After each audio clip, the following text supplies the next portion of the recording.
नमस्कार शेतकरी बंधूंनो, मी आपला कृषी मित्र सचिन भाटे सर्व शेतकरी बंधूंचा आजच्या व्हिडिओमध्ये सहर्ष स्वागत करतो।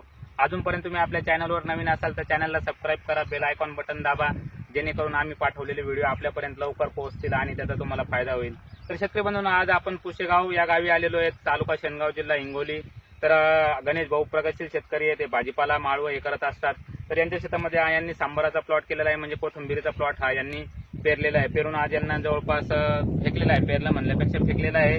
तर यांनी ठिबक पण टाकलेली त्याला पाणी देण्यासाठी। तर आपण बघू शकता ते सांबार असा बेस्ट पैकी आलेला आहे। आणि शेतकरी बंधूंना, आपण उन्हाळ्यामध्ये कमी खर्चामध्ये 35 ते 40 दिवसामध्ये चांगलं उत्पादन काढण्याचा जर विचार करत असाल आणि आपल्याकडे पाण्याची सुविधा जर चांगली असेल तर आपण सांबार या पिकाचा नक्की, कोथिंबीरीचा या पिकाचा नक्की निवड करू शकतात। कारण याला मेंटेनन्स कमी आहे, तुम्हाला पाणी आणि तुमचं बियाण्याचा खर्च आणि थोडाफार एखाद्या खताच्या गोणीचा खर्च आणि तुमची एखादी फवारणी जर केली तर 35 ते 40 दिवसामध्ये तुम्हाला एका एकर क्षेत्रामध्ये 1 लाख 1.5 लाख रुपयापर्यंत उत्पादन हे हमखास देणारं पीक हे सांबाराचं पीक आहे। तर शेतकरी बंधूंनो, सध्या मार्केटमध्ये सांबाराचे भाव जर बघितले तर 40 रुपये ते 50 रुपये किलोपासून चालू आहे। म्हणजे आपण मार्केटमध्ये सांबार विकत असताना किलोमध्ये विकत असतो आणि व्यापारी पुढे आपल्या सोयीनुसार त्याच्या छोट्या छोट्या जोड्या बांधून हे 5 रुपये 10 रुपये त्यांच्या पद्धतीनं मार्केटच्या हिशोबाने विकत असतात।